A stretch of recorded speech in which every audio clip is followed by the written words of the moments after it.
नमस्कार दोस्तों, शाम के 7 बज चुके हैं और यूपी तक पर वक्त है मुद्दे की बात का। उत्तर प्रदेश में निकाय चुनाव की डुगडुगी बज चुकी है और तमाम पार्टियां जो हैं वो अपने अपने स्तर पर तमाम उन्होंने इस चुनाव को जीतने के लिए अपने कदम उठाने शुरू कर दिए हैं। आम तौर पर धीमी चाल चलने वाली मायावती ने एक मामले में अभी फिलहाल समाजवादी पार्टी और बीजेपी से बाजी मारी है। वो ये कि समाजवादी पार्टी और बीजेपी के किसी उम्मीदवार की घोषणा नहीं हुई है, लेकिन मायावती ने मेयर सीट पर अपने एक उम्मीदवार की घोषणा भी कर दी है।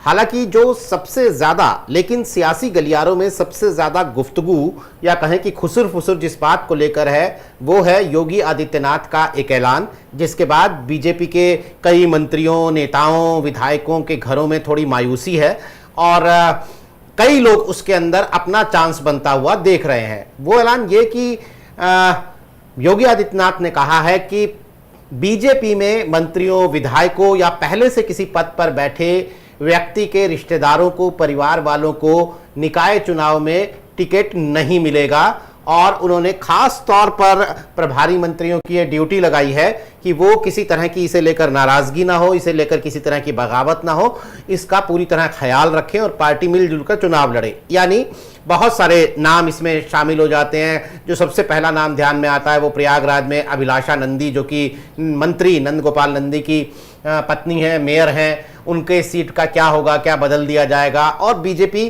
कितनी सीटों पर, जो वो विधानसभा चुनावों में जैसे उन्होंने गुजरात में किया था, साल भर पहले पूरी कैबिनेट बदल डाली, तो क्या वो मेयर चुनावों में भी ऐसा कोई प्रयोग करेंगे।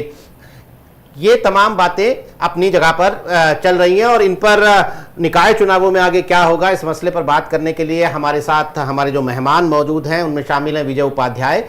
विजय जी लखनऊ से हमारे साथ जुड़े हैं, दैनिक भास्कर अखबार के ब्यूरो चीफ हैं। साथ ही प्रयागराज से हमारे साथ जुड़े हैं अनुपम मिश्रा जी, वरिष्ठ पत्रकार हैं, राजनीतिक विश्लेषक हैं। और ब्रिजेश मिश्रा लखनऊ से हमारे साथ जुड़े हैं, वरिष्ठ पत्रकार, राजनीतिक विश्लेषक।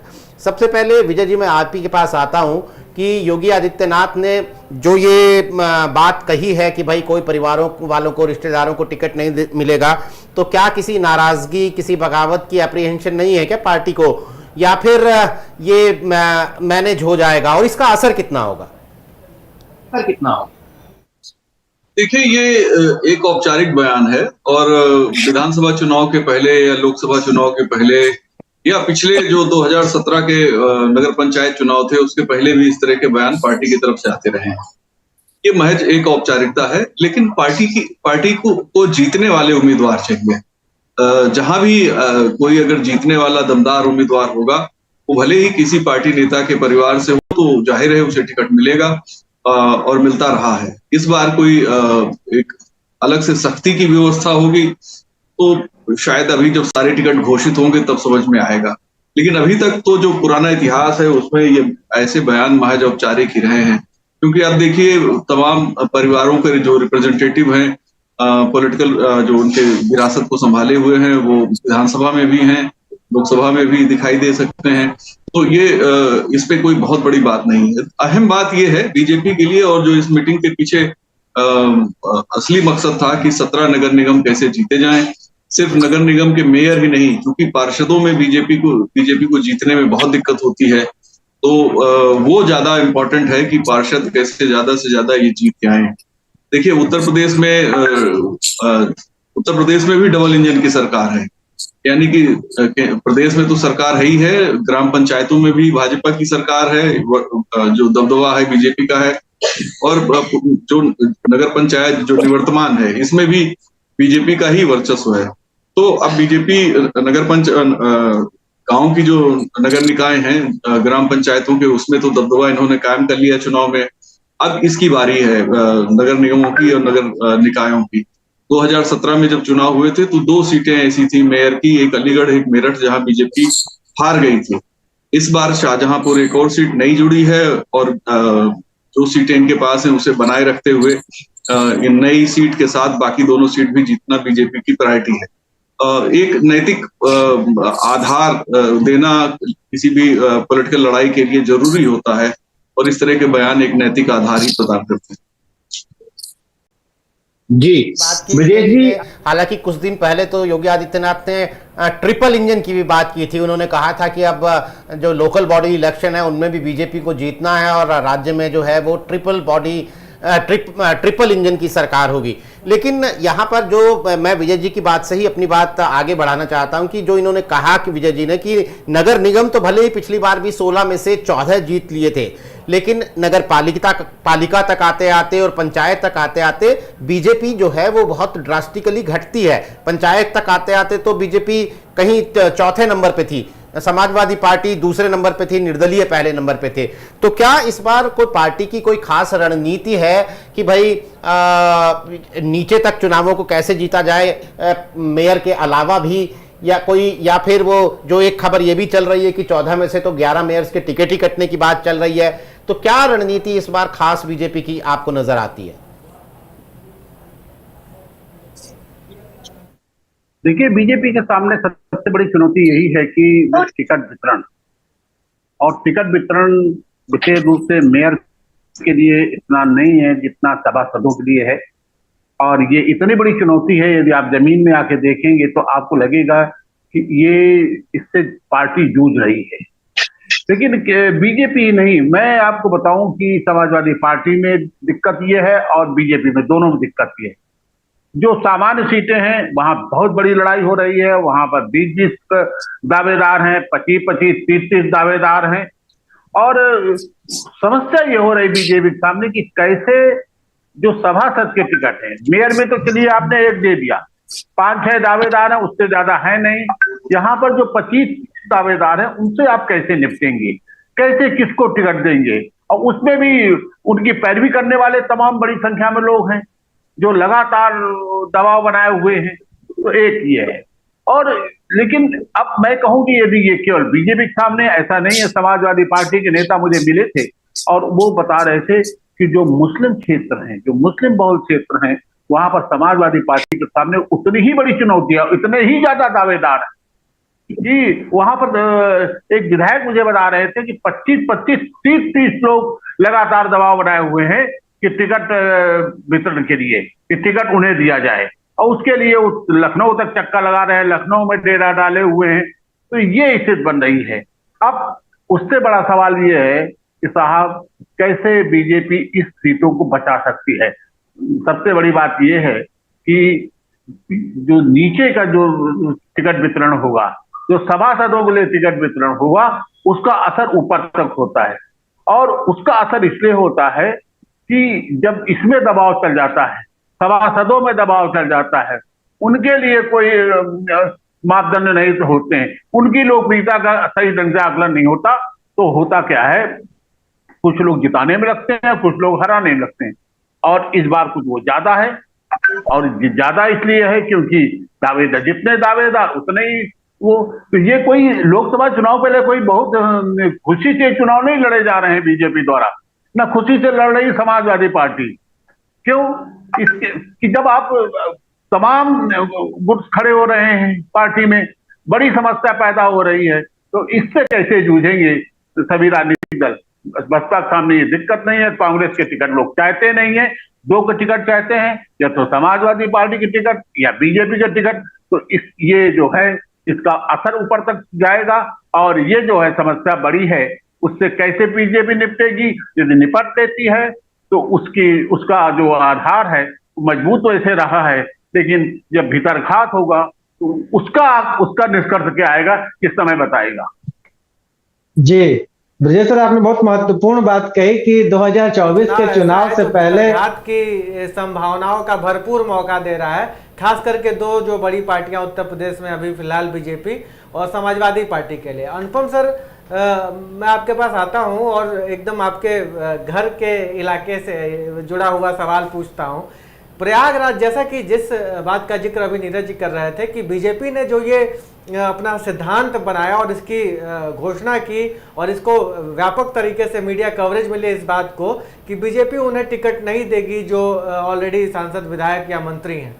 तो ये फॉर्मूला अगर हम लोग प्रयागराज में अप्लाई कर दें तो इसका मतलब तो नंदी की पत्नी अभिलाषा नंदी का टिकट कट गया। क्या आपको लगता है कि अभिलाषा नंदी का टिकट कट गया और बीजेपी उनके जगह किसी दूसरे नाम पर विचार कर रही है? अगर ऐसा हो रहा है तो वो दूसरा नाम कौन हो सकता है, या बीजेपी यहाँ कॉम्प्रोमाइज कर लेगी अपने उस नीति से जो अभी कल ही वो जारी कर रही है नगर निकाय चुनाव के लिए? अनुपम सर। देखें, योगी के इस बयान के पहले और इस पॉलिसी जो इन्होंने ले डाउन की है उसके पहले भी मेरा मानना था, और मैं आप ही के चैनल पे कह चुका हूं, कि मुझे नहीं लगता है कि अभिलाषा गुप्ता को तीसरी बार भारतीय जनता पार्टी से मौका मिलेगा। वैसे अभिलाषा पहली बार बसपा से जीती थी और फिर वो कांग्रेस में चली गई थी, और तीसरी बार वो भारतीय जनता पार्टी से लड़ी और जीती।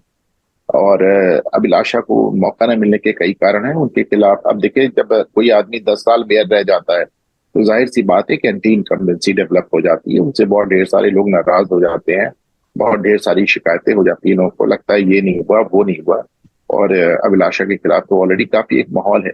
दूसरी बात, अभी उमेश पाल हत्याकांड में जिस तरह अतीक अहमद को लेके इनके पति नंद गोपाल गुप्ता नंदी का नाम लगातार उछला है और अलग अलग तरह से उछला है, तो उसके बाद मेरा नहीं मानना है कि अभिलाषा गुप्ता को अब इस बार वैसे भी पार्टी मौका देने जा रही थी।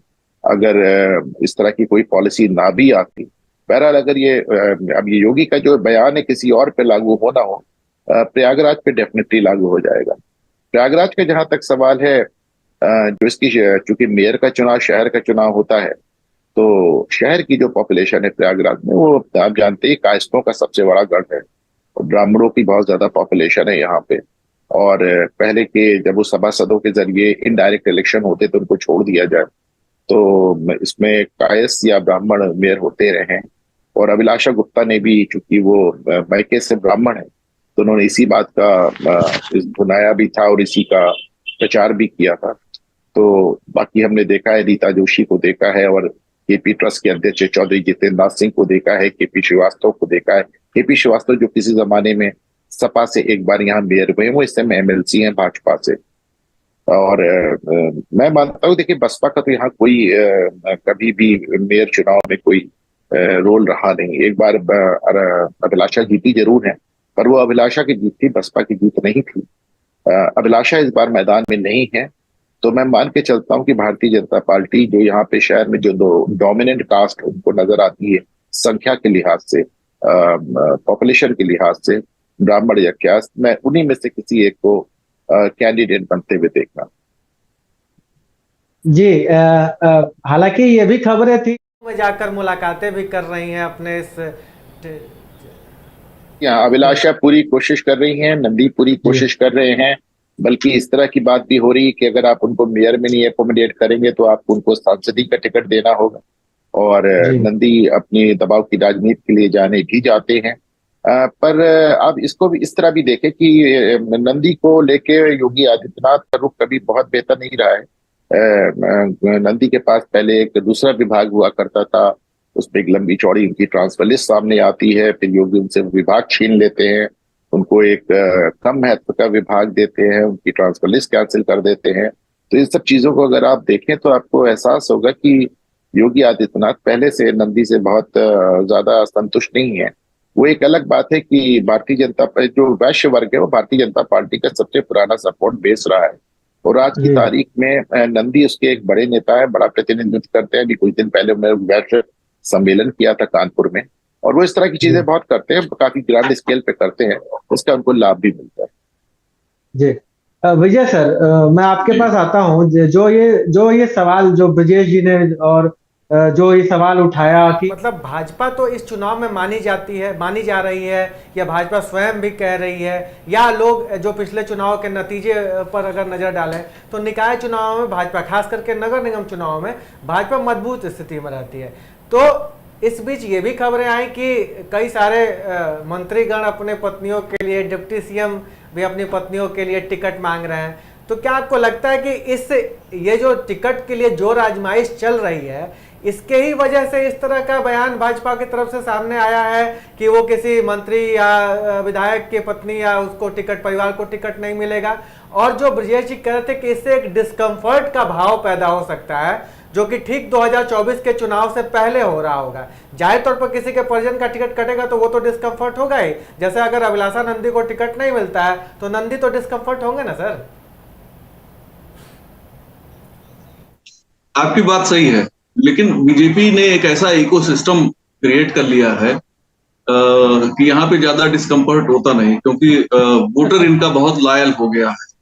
पहले से काफी ज्यादा बीजेपी में बहुत ज्यादा बदलाव आया है, और प्रधानमंत्री नरेंद्र मोदी के 9 साल के कार्यकाल में अगर कोई सबसे बड़ी उपलब्धि है किसी पार्टी के लिए, तो 9 साल बाद लॉयलिस्ट वोटरों की संख्या में वृद्धि।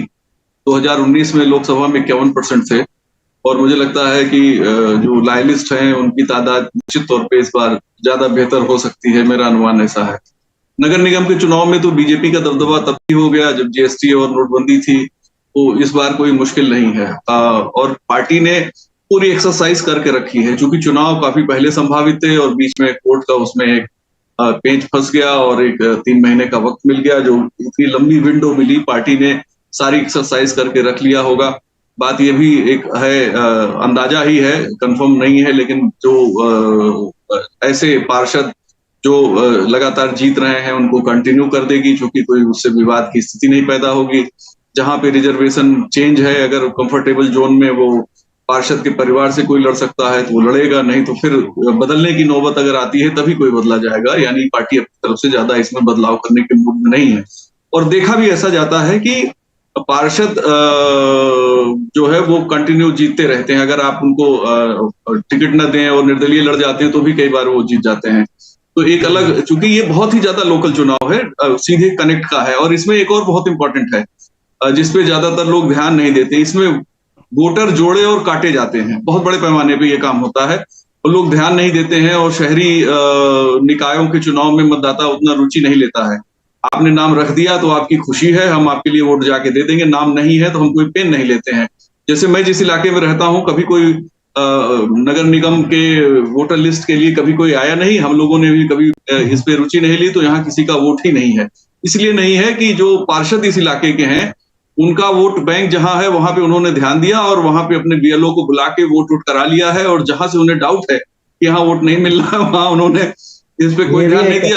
ये भी एक नए तरह के खेल का जिक्र आप कर रहे हैं सर। ये परंपरागत खेल है। बात ये है कि चीजें कब निकल के सामने आती हैं, कौन आदमी उसको पकड़ता है, ऑब्जर्वेशन में कब चीजें सामने आई। तो कानून बहुत है, चूहे को मारने पे 30 पन्ने की चार्जशीट दायर होती है, और पशु क्रूरता अधिनियम 1986 से बना हुआ है।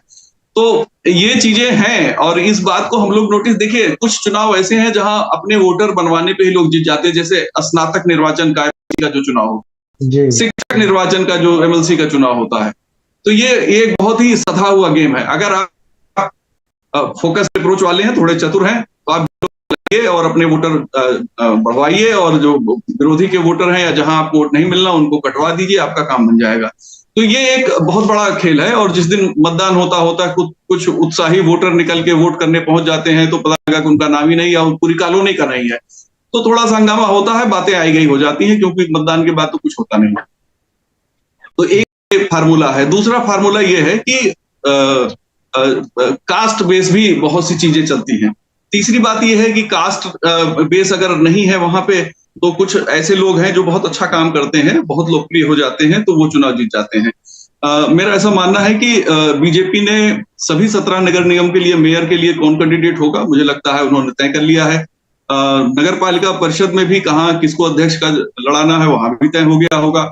सभासदों का भी, जो नगर पंचायत के होते हैं, नगर पालिका परिषद के होते हैं, उनको भी तय कर लिया है, क्योंकि इतना लंबा विंडो मिल गया। कोई पार्टी अगर ऐसी, बीजेपी जैसी पार्टी, मैं बिल्कुल उम्मीद नहीं करता कि वो घर पे बैठी होगी और नामांकन शुरू होने का इंतजार कर रही होगी और फिर उसमें कोई उहापोह की स्थिति पैदा करना चाहेगी। ये बाकी दलों में तो ये हो सकता है, क्योंकि बाकी दल इतना प्रॉम्प्ट एक्शन नहीं करते हैं। जैसे अलीगढ़ और मेरठ है, ये कौन लड़ना है, कौन जीत सकता है, पसमानदा अगर कोई उतारना चाहेंगे कि नहीं उतारना चाहेंगे, कुछ इस तरह की चीजें, और बीजेपी शायद कुछ जो फैसले लेने होंगे वो ले चुकी होगी।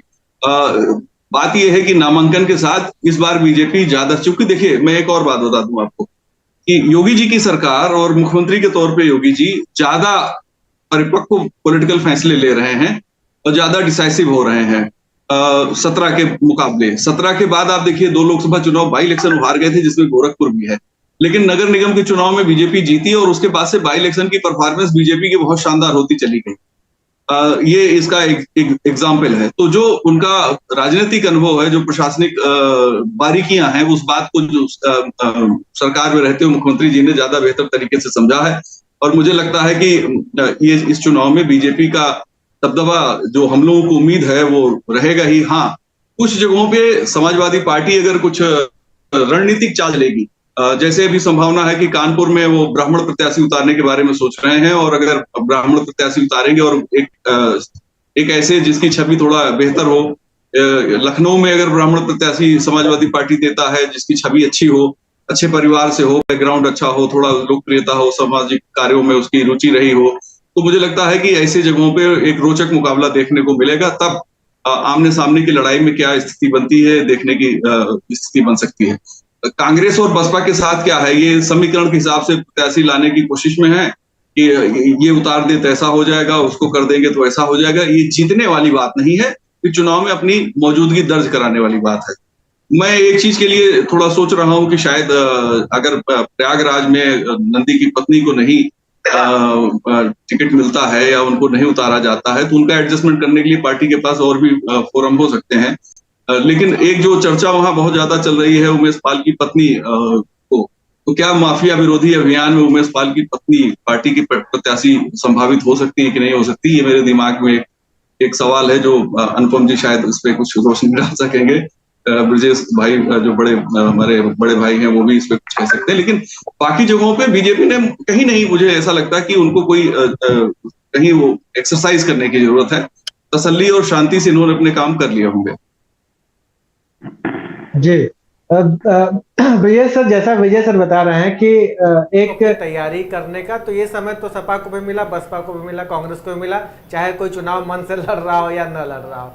लेकिन मेरा सवाल ये है कि ये समय मिला तो तकनीकी पेच भी आ गए। जैसे क्या पेच आया कि पहले जो आरक्षण की सूची आई तो प्रयागराज ओबीसी था, बाद में जो आरक्षण की सूची आई प्रयागराज जनरल सीट हो गया, तो नंदी की पत्नी की दावेदारी हो गई।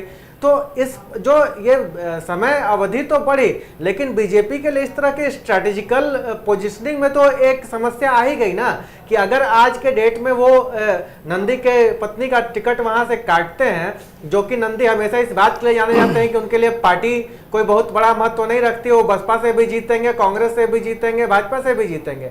तो ऐसी स्थिति में यहाँ ऐसे पोजीशनिंग तो बीजेपी के लिए गड़बड़ हो ही रही है ना, जहाँ आरक्षण बदल गए, उनके existing mayor candidate existing mayor हैं, लेकिन उनके मेयर के पति मंत्री हैं, और वो बयान दे रहे हैं कि हम मंत्री के संबंधी को या परिवार को टिकट नहीं देंगे। तो आपको क्या लग रहा है कि ऐसी स्थिति में प्रयागराज जैसी सीटों पर बीजेपी क्या करेगी?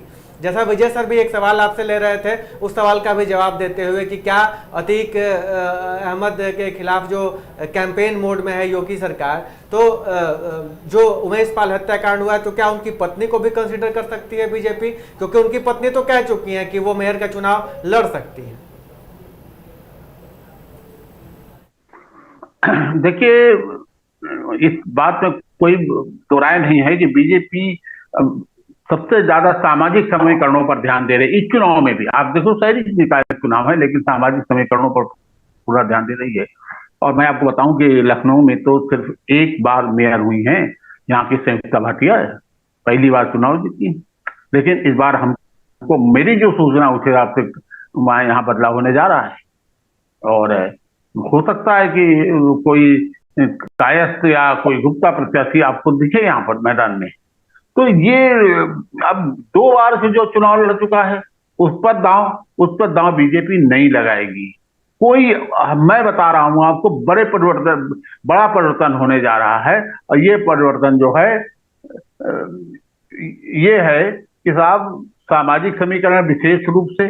दूसरी बात, उन लोगों को टिकट नहीं देना जो जिनके बारे में ये है कि साहब उन्होंने 5 साल निकाय ऐसे हैं, नगर निगम विशेष रूप से, कि यहाँ पर आप कितना ही काम कर लीजिए लेकिन शिकायतों का अंबार लगा हुआ है। तो ये परिवर्तन होंगे, परिवर्तन बहुत बड़े पैमाने पर होंगे। हमारे ख्याल से मेयर प्रत्याशी तो बहुत बड़े पैमाने बदले जाएंगे।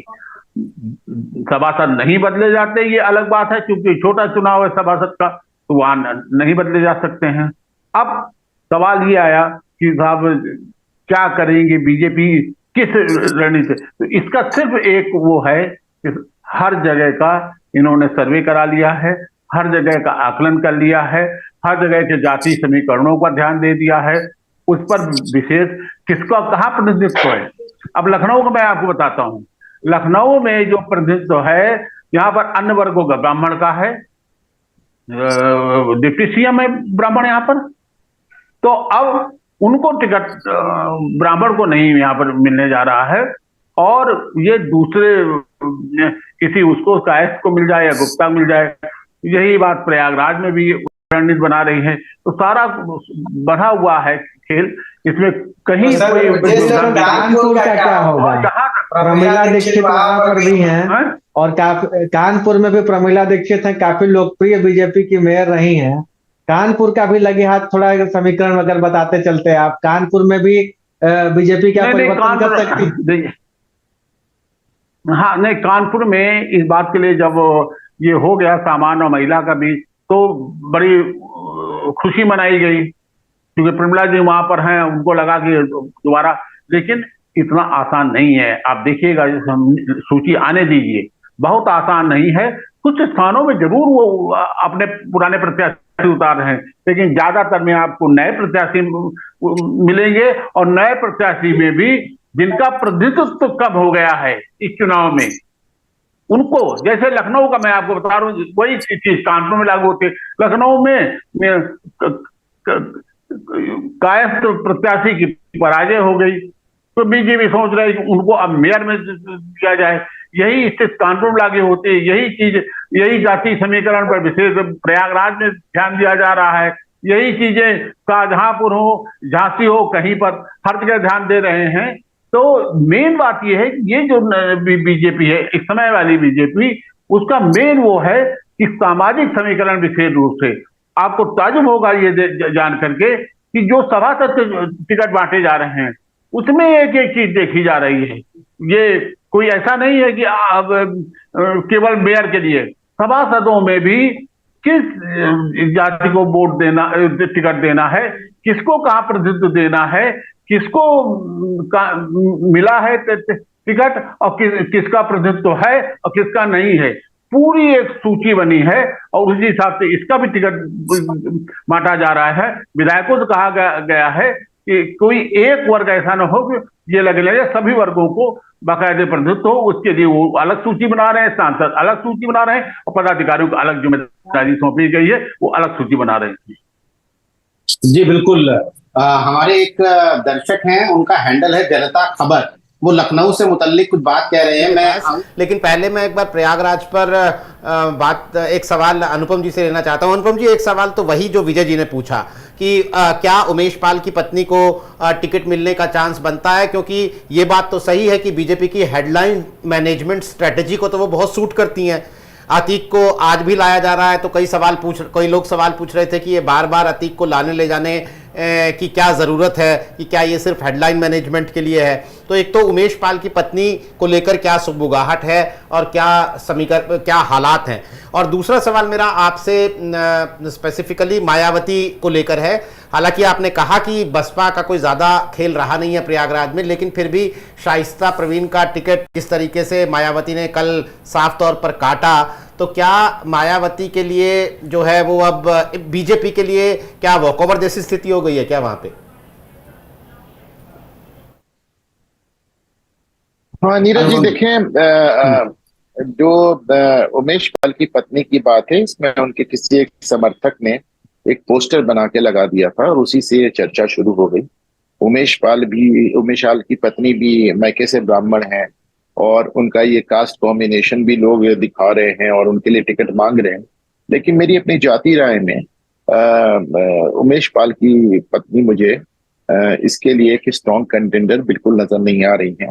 और आप इसको इस तरह देखें कि अगर आपको लगता है कि उमेश पाल की पत्नी को कैंडिडेट बना के अतीक अहमद के मामले में भारतीय जनता पार्टी कोई ब्राउनी पॉइंट ले लेगी या कुछ फायदा उठा लेगी, तो उल्टा पड़ने वाला है। हकीकत यह है कि अभी जितने शूटर्स थे उमेश पाल के, वो पकड़े नहीं गए हैं, वो मारे नहीं गए हैं, और ऐसे में उमेश पाल की पत्नी को बुला के और उनको कैंडिडेट बना के आज फिर अपनी असफलता का ढिंढोरा पीट रहे होंगे। और मैं बिल्कुल नहीं मानता कि उमेश पाल की पत्नी एक सीरियस कंटेंडर भी हैं। उनके एक रिपोर्ट, उनके एक समर्थक ने इस तरह का पोस्टर लगा दिया था और उसके बाद से ये चर्चा होने लगी। रही बात अतीक अहमद को बार बार बुलाने की, अपनी आपने जिक्र किया, तो मैं थोड़ा सा विषय से इतर है, लेकिन मैं बता दूं कि पिछली बार जब अतीक अहमद को यहाँ पे सजा हुई थी, चूंकि 44 साल के करियर में उनको पहली बार सजा हुई, तो उसके बाद अतीक अहमद यहाँ से 6 बार विधायक सांसद रहे, तो उनका यहाँ एक सपोर्ट बेस है। तो प्रशासन थोड़ा सा टेंस था, सशंकित था कि ऐसा ना हो कि कोई यहाँ पे तनाव हो जाए, कोई क्रिमिनल टेंशन हो जाए। तो जैसे उनको लाया गया, उनको उल्टे पांव वापस भेज दिया गया, लेकिन उनपे वारंट बी शामिल होना जरूरी था। वारंट बी के जरिए आपको कोर्ट में बता के बुला के कोर्ट आपको बताती कि देखो साहब, तुम्हारे ऊपर ये मुकदमा हुआ, ये धाराएं, और तुम अपना बचाव कर ले। वो तो एक कानूनी आवश्यकता है, इसलिए उनको दोबारा लाना जरूरी है। अब जो सेकंड पार्ट आपने सवाल का क्या था नीरज जी? सॉरी, बसपा, मैंने मायावती को लेकर, हाँ बसपा मायावती वाली बात। तो आप देखें कि मायावती का, जैसे देखिए भाजपा अटल जी के जमाने से शहरों की पार्टी कहलाती आई है। ये तो जब नरेंद्र मोदी आते हैं 2014 में, तो इसको गांवों की पार्टी, कस्बों की पार्टी बनाते हैं और अपने आप को ओबीसी बताते हैं और देर तक ले जाते हैं। लेकिन हकीकत ये है कि मायावती का यहाँ पे शहर के अंदर कोई खास वोट बैंक में, मायावती को मैं अगर कहीं देखता हूँ, देखिए पिछली बार भी समाजवादी पार्टी का 0 आया था। 2 जगह अगर भाजपा 16 में से 2 जगह अगर भाजपा का विजय रथ किसी ने पकड़ा, अलीगढ़ में और मेरठ में, तो बसपा नहीं पकड़ा था। पश्चिमी उत्तर प्रदेश में आज भी तमाम सीटें ऐसी हैं जहां पे जाटव और मुस्लिम कॉम्बिनेशन बसपा के लिए बहुत ज्यादा मुफीद होता है। इस बार भी मैं देख रहा था, मुझे लग रहा था कि झांसी में और आगरा में बसपा का बहुत अच्छा जोर है, लेकिन ये दोनों ही सीटें शेड्यूल कास्ट के रिजर्व हो जाती है। और जब शेड्यूल कास्ट के रिजर्व हो जाती है सीटें, तो वहां पे बसपा का जो परफॉर्मेंस होता है वो हमेशा गिर जाता है, क्योंकि तमाम पार्टियों से शेड्यूल कास्ट कैंडिडेट्स आते हैं। इसमें से वही कैंडिडेट जीतता है जिसको जनरल कास्ट लोगों का समर्थन होता है। लेकिन अभी भी आप देखें, मायावती का जो शाइस्ता परवीन वाला खेल है, इसको समझ लेंगे बहुत क्लियर है। मायावती ने अपने राजनीतिक धरातल के निम्नतम पॉइंट, यानी एक विधायक पे पहुंचने के बाद, देखिए बड़ा मुश्किल होता है कि केवल तमिलनाडु में इस तरह की स्वीप देखा गया है कि जो पार्टी आज से 10 साल पहले स्पष्ट बहुमत पाके सरकार में आई थी, आज वो एक विधायक पे आ जाती है, एकदम क्लीन स्वीप हो जाता है। ऐसे में मायावती ने गुड्डू जमाली को जो आजमगढ़ से लड़ाया था, वो उनका एक नया एक्सपेरिमेंट था, मुसलमानों को दोबारा ये बताने के लिए, जताने के लिए। देखिए साहब, हम आपके साथ खड़े हैं। वो गुड्डू जमाली और इमरान मसूद और तमाम लोगों से होता है, वह प्रयागराज आ जाता है। अभी आप देखिए इमरान मसूद, वो जगह ओबीसी आरक्षित हो जाती है सहारनपुर, पर वो इमरान मसूद की भाई की पत्नी जो ओबीसी वर्ग से आती है, उनको वहां पे बसपा टिकट दे रही है। इसी तरह शाइस्ता परवीन का जो सवाल है, वो सिर्फ और सिर्फ एक मैसेजिंग के लिए उनको यूज किया गया। ना बसपा की यहाँ सीट बनती, शाइस्ता परवीन की तो कोई भी सीट नहीं बनती। हकीकत ये है कि पिछले 1.5 महीने में जितने मुकदमे आप देख रहे हैं अतीक अहमद के खिलाफ, वो सब गद्दी बिरादरी से हो रहे हैं, उनके परिचितों के द्वारा हो रहे हैं, उनके मोहल्ले टोले बिरादरी से हो रहे हैं। शाइस्ता परवीन का यहाँ चुनाव में कोई नहीं बनती थी। वो उनकी एक मैसेजिंग थी कि देखिए समाजवादी पार्टी तो आजम खान के साथ नहीं खड़ी हुई, मैं शाइस्ता परवीन के साथ भी खड़ी हुई। आज भी जब कल भी मायावती बयान देती तो वो कहती शाइस्ता परवीन फरार हो गई है। अब ऐसे में उनकी उम्मीदवारी नहीं हो सकती, फरार हो गई मतलब अगर आदमी जेल में भी होता तो पर्चा भर सकता है, लेकिन फरार कैंडिडेट कैसे पर्चा भरेगा?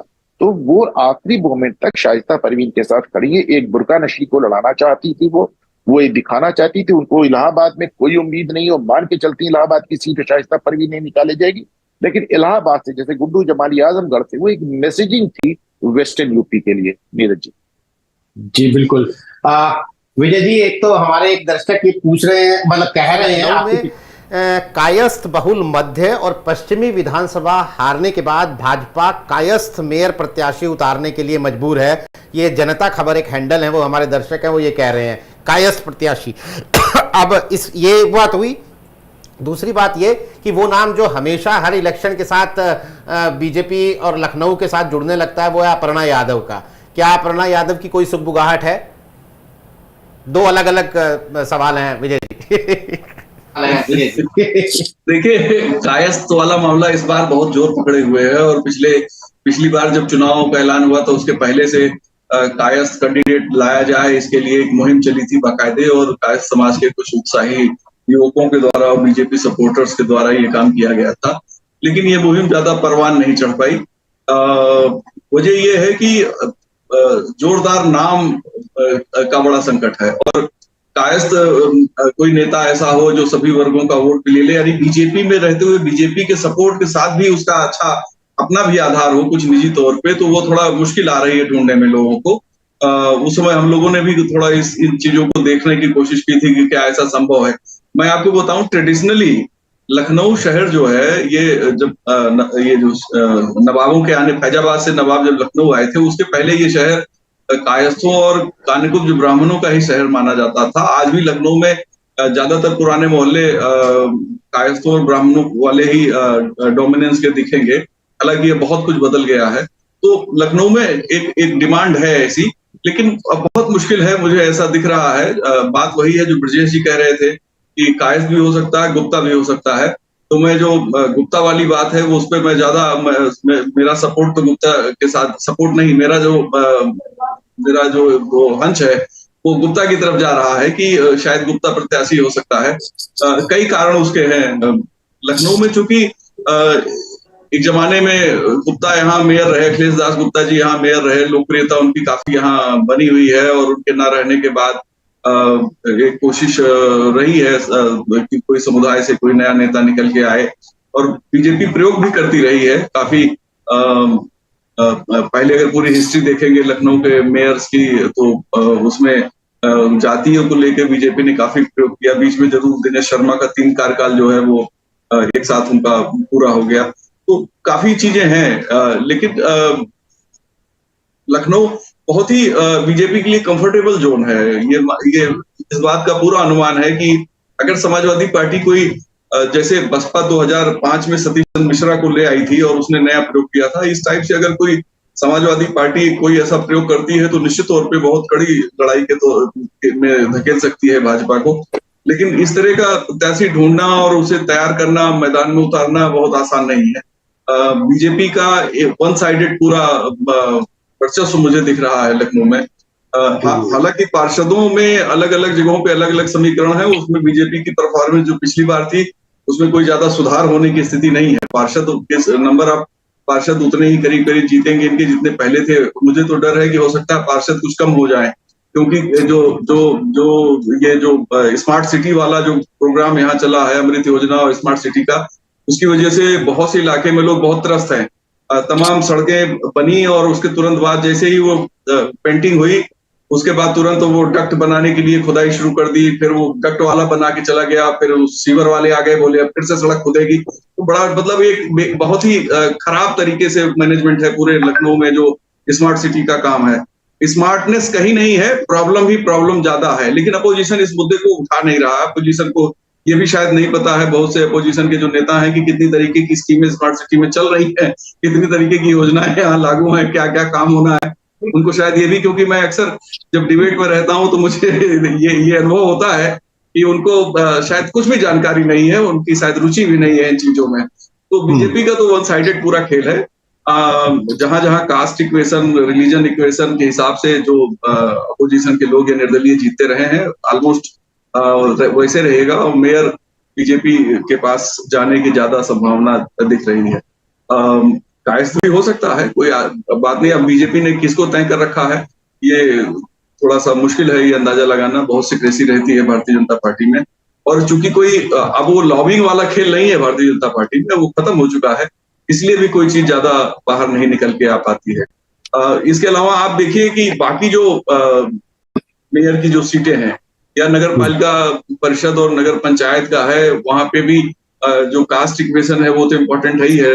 इसके अलावा जो पार्टी का अपने वर्कर बेस है और जो पुराने जो इनके सभासद और पार्षद हैं, वो बहुत इंपॉर्टेंट रोल प्ले करते हैं वोटों को टर्न आउट कराने में। तो बहुत ही ज्यादा टफ मुकाबला नहीं है, सिवाय इसके कि जैसे अलीगढ़ में और मेरठ की जो सीट है या सहारनपुर में टफ फाइट होने की स्थिति बनती है, बाकी जगहों पे उतनी टफ फाइट की स्थिति नहीं।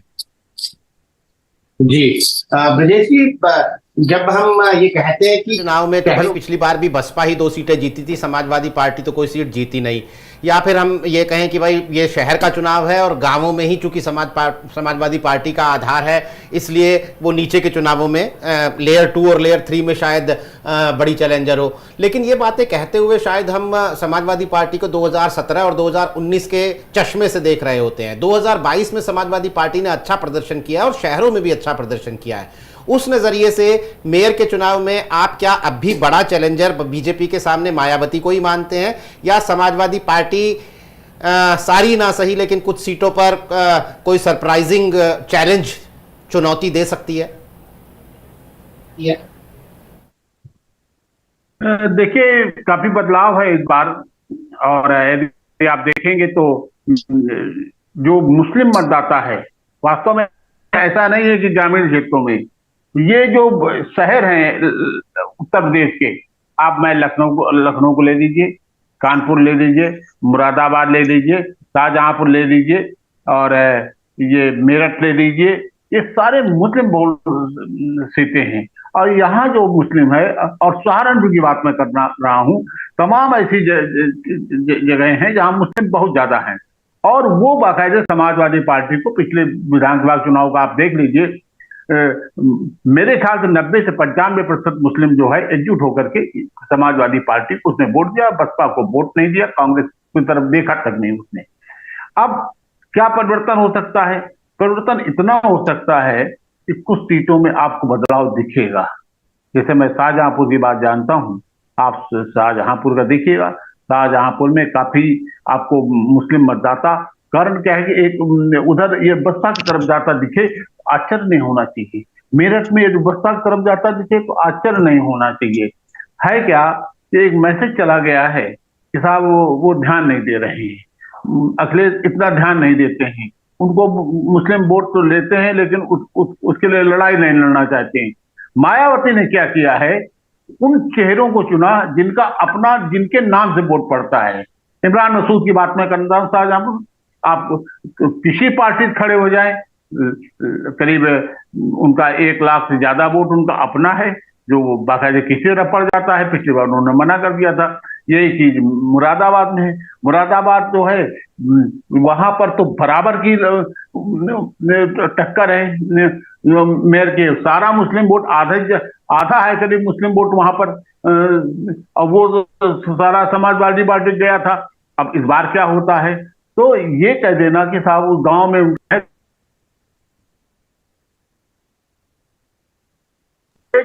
म्यूट जी, जो है ये जो गढ़ हैं, ये जो है उनको संजीवनी देते हैं, और लगातार काफी वोट पाते रहे हैं। हर बार बिखर जाता था, इस बार नहीं बिखरा और मजबूती से एकजुट हो गया।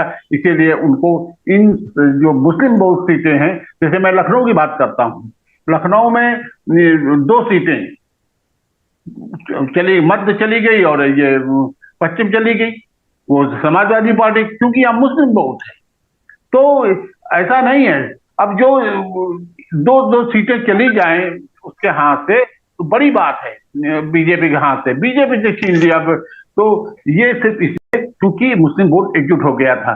अब ये चुनाव एक चीज जरूर बताएंगे कि क्या वो एकजुटता कायम है या बसपा उस पर सेंध लगाती है, क्योंकि बसपा जो है इस बार चेहरों की राजनीति कर रही है। तमाम वो नेता जो जनाधार जिनका मुसलमानों में है, उन पर काम कर रहे हैं, उनको लाए हैं, उनको आगे कर रहे हैं, और बाकायदे उसी रणनीति पे जो पहले वो करते रहे हैं। तो ये एक बार परिवर्तन है इस बार। तो आप देखिएगा, अब ये इस पे विशेष रूप से हम, आप सर म्यूट हो गए, लगता है कोई कॉल आ रही है, आपकी आवाज नहीं आ रही है जी। आवाज नहीं आ रही? आ रही है सर, आ रही है। हाँ, नहीं, मुझे लगता है कि जो मुस्लिम वोट जो है किधर जाएगा, कहीं भटकाव तो नहीं होगा, या उसको दूसरी तरफ भी जा सकता, बसपा में जा रहा है, या उसी तरह एकजुट होकर के समाजवादी पार्टी, ये देखने वाला होगा। मुझे लगता है कुछ सीटों पर बसपा को सफलता मिलेगी, वहां पर मुस्लिम वोट जा सकता है, क्योंकि एक प्रचार पिछले दिनों काफी चला है कि दलित और मुस्लिम मिल करके किसी प्रत्याशी बीजेपी को हरा सकते हैं। अब इसका कितना असर है, ये आने वाला चुनाव बताएगा, विशेष रूप से ये निकाय चुनाव। जी, ये बड़ी बात आप कह रहे हैं विजय सर। अनुपम सर, मैं आपके पास आता हूँ सवाल लेके, उससे पहले मैं वही सवाल लूंगा जो हमने अपने दर्शकों से यूट्यूब पर एक पोल के रूप में पूछा है कि क्या बीजेपी सर, आप का इतना वर्षों का अनुभव क्या कहता है? क्योंकि जब जब जो भी चुनाव बीजेपी इस दौरान आ रहे हैं, जब से अपर्णा यादव बीजेपी में गई हैं, तब से वो एमएलसी का चुनाव हो या कहीं का उपचुनाव में कैंडिडेट के निर्धारण की बात हो या अभी नगर निकाय चुनाव, हर बार ये हवा जरूर उड़ती है कि अपर्णा के बारे में बीजेपी कुछ सोच रही है, अपर्णा के बारे में कुछ कर सकती है। तो क्या इस बार मेयर चुनाव में अपर्णा कहीं से आपको किसी सीन में बीजेपी के किसी स्कीम में नजर आ रही हैं? इसके बाद मैं एक और आपसे सवाल लूंगा अल्टरनेटिव जी। अमीश देखें, हर बार यकीनन मतलब हर चुनाव में अपर्णा की बात चलने लगती है, पर इतनी देर से हम सुन रहे हैं कि लखनऊ की जो कास्ट कॉम्बिनेशन उसमें अपर्णा कहीं फिट नहीं होती। अब सवाल ये कि हर बार उनका मुद्दा उछलता क्यों और उनकी बात आती कैसे? तो हर बार ये बहस शुरू करने वाली खुद अपर्णा होती। जब भी कोई चुनाव होता है तो आपको नजर आने लगता है कि वो तमाम बड़े बड़े नेताओं से मिलने लगती हैं, उनकी फोटो लेके ट्विटर पे डालने लगती हैं और उसी के साथ एक नई बहस शुरू हो जाती है। मेरा अपना मानना है कि भारतीय जनता पार्टी एकदम हर सीट को एकदम नफा नुकसान देख के और बहुत ही श्रूडली डिसाइड करती है। अपर्णा यादव का जो काम था वो उनका पूरा हो चुका है, उनकी यूजफुलनेस, उनकी उपयोगिता समाप्त हो चुकी है। उनको सिर्फ और सिर्फ मुलायम सिंह और अखिलेश यादव के परिवार को एम्बैरेस करने के लिए, असहज करने के लिए, उनको दुविधा में डालने के लिए, उनको पब्लिकली शर्मिंदा करने के लिए उनका इस्तेमाल किया गया। इससे ज्यादा वो भाजपा के लिए उपयोगी नहीं है। किसी गो सेवा आयोग वगैरह के उनको चेयरमैन बना दें, ये सब तो मैं मान सकता हूँ, लेकिन मेयर और विधायक और मंत्री मिल तो वो भी नहीं रहा है। तो अब जब गो सेवा आयोग नहीं मिल रहा है तो फिर मेयर और विधायक और मंत्री, ये सारी बातें अपर्णा कितना खुद ही चला रही हैं, मुझे तो इसमें बिल्कुल भी दम नजर नहीं आता। विश्व चलिए सर, एक अल्टरनेटिव सवाल, और ये आगे हम अपने दूसरे मेहमानों से भी सवाल पर राय लेंगे। सवाल ये है कि जैसा नीरज जी जो पूछ रहे थे कि पार्टी की क्या संभावना है, 2022 के प्रदर्शन का भी हवाला दिया जा रहा था। तो 2022 का जो प्रदर्शन था अखिलेश यादव का, इसमें ओम प्रकाश राजभर की भी एक कहीं न कहीं एक भूमिका थी, वो उनके गठबंधन पार्टनर थे। अब राजभर कह रहे हैं कि वो अकेले चुनाव लड़ेंगे निकाय चुनाव का, और पूर्वांचल में राजभर अपना एक वजूद रखते हैं, उनके अपने वोटर्स हैं। तो ये इसको आप कैसे लेते हैं कि इसका क्या इम्पैक्ट पड़ेगा? क्या राजभर का चुनाव लड़ना या फिर ओवैसी आएंगे? तो जिस तरीके का मुस्लिम वोटों का मतलब कह लें कि अखिलेश के फेवर में 2022 में गए थे, तो क्या राजभर के आने के बाद जो ओबीसी वोट या जो दलित वोट अखिलेश की तरफ मूव हुए थे, उनका असर वो उनसे छिटकते हुए आपको नजर आ सकते हैं निकाय चुनाव में?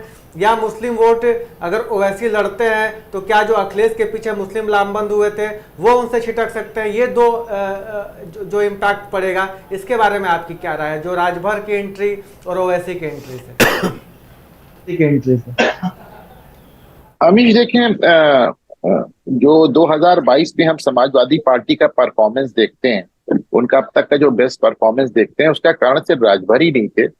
उसका एक कारण ये भी था कि पूरी तरह से दो तरफा चुनाव था, इसमें कोई त्रिकोणी या चतुर्कोणी एंगल नहीं था। सामान्य तौर पे उत्तर प्रदेश के सारे चुनाव अगर चतुर्कोणी ना हो तो त्रिकोणी तो हो ही जाते हैं। ये पहली बार ऐसे हुआ कि एकदम 1-to-1 फाइट थी, और इसी में आप देखते हैं कि कांग्रेस और बसपा 2 और 1 सीट पे उतर आते हैं, बाकी सारी पार्टीज डेसिमेट हो जाती है, मिट जाती है, खत्म हो जाती है। तो ऐसे में अगर उनका वोट बैंक बढ़ गया और उनको इतनी सीटें बढ़ गई तो बहुत आश्चर्य की बात नहीं है। 1946 में एक बार मोहम्मद अली जिन्ना के नेतृत्व में पाकिस्तान के सवाल पर मुस्लिम लीग को 90-91% मुस्लिम वोट मिला था। ये दूसरी बार ऐसा हुआ है। आजाद भारत में किसी को इतना मुस्लिम वोट नहीं मिला कि 90-91-92% मुसलमान वोट भी इनके साथ था।